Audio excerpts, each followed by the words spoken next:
Ruth and Naomi, a journey of love, loyalty, and divine reward. Chapter 1. The Bitter Beginning.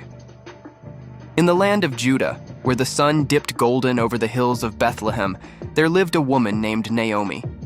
She was a kind-hearted soul, married to Elimelech, with 2 sons, Mahlon and Chilion.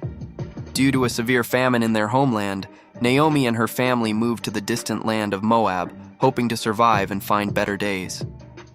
Moab was foreign both in customs and in gods, yet Naomi settled with hope in her heart. Time passed, and her sons married 2 Moabite women, Ruth and Orpah. For a while, joy visited Naomi's home. Laughter filled the rooms. But life, often mysterious and hard, brought sorrow.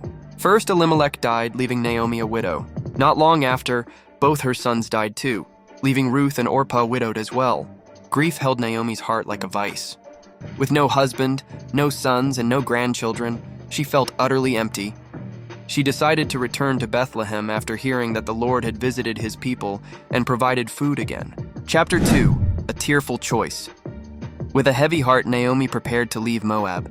Ruth and Orpah, clinging to her like daughters of her own, offered to go with her. But Naomi urged them to stay. "Return to your mother's homes," she said, voice thick with tears. "May the Lord grant you rest, each of you in the house of her husband." Orpah wept and kissed Naomi goodbye. But Ruth, oh faithful Ruth, refused to leave. "Do not urge me to leave you or to turn back from you," Ruth said. "Where you go, I will go. Where you stay, I will stay. Your people will be my people, and your God, my God. Where you die, I will die, and there I will be buried." Naomi saw Ruth's loyalty, and her heart, though burdened, softened. Together, they journeyed back to Bethlehem, 2 women against the world, bound by grief, love, and hope. Chapter 3. Fields of Grace. Bethlehem buzzed with whispers when Naomi returned. "Is this Naomi?" the women asked. She responded, "Call me Mara, for the Almighty has dealt bitterly with me." They arrived at the beginning of the barley harvest. Ruth, determined to provide, asked Naomi to let her go and glean in the fields, gathering leftover grain behind the harvesters. She found herself in the field of a man named Boaz, a wealthy and kind man from the clan of Elimelech. Boaz noticed Ruth. Her beauty was not just in her face, but in her loyalty, her humility, and her strength. He asked his workers, "Who is this young woman?" They told him all about Ruth, the Moabite woman who had left her home to care for her mother-in-law. Boaz was moved. He approached Ruth gently. "My daughter, don't go glean in another field. Stay here, close to my servant girls. I've told the men not to touch you. When you're thirsty, drink from the jars the men have filled." Ruth bowed with deep gratitude. "Why have I found favor in your eyes?" Boaz replied, "I've been told all about what you have done for your mother-in-law since the death of your husband, how you left your father and mother and your homeland to live with a people you did not know before. May the Lord repay you for what you have done." Chapter 4. Naomi's Plan. Ruth returned home that day with an abundance of grain. Naomi's eyes widened. "Where did you glean today?" she asked.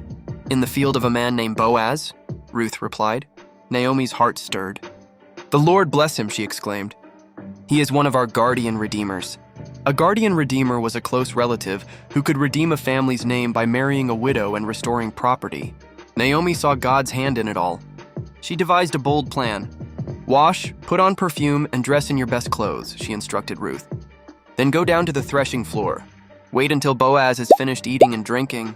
When he lies down, note the place. Then go uncover his feet and lie down. He will tell you what to do." Ruth obeyed. At midnight, startled, Boaz awoke and found Ruth at his feet. "Who are you?" he asked. "I am your servant, Ruth," she said. "Spread the corner of your garment over me, since you are a guardian redeemer." Boaz was deeply moved. "The Lord bless you. You have not run after the younger men. Don't be afraid. I will do all you ask." Chapter 5. A Noble Decision. Before Boaz could redeem Ruth, there was one man more closely related to Naomi. Boaz met him at the town gate where deals were made. Boaz laid out the situation. The man was willing to buy Naomi's land, but changed his mind when he realized he would have to marry Ruth. "I cannot do it," he said. So Boaz, in front of witnesses, claimed the right. He took off his sandal, a sign of agreement, and declared, "Today you are witnesses that I have bought from Naomi all the property of Elimelech." I have also acquired Ruth the Moabite as my wife." The people blessed them, saying, "May the Lord make the woman who is coming into your home like Rachel and Leah, who together built up the house of Israel." Subscribe.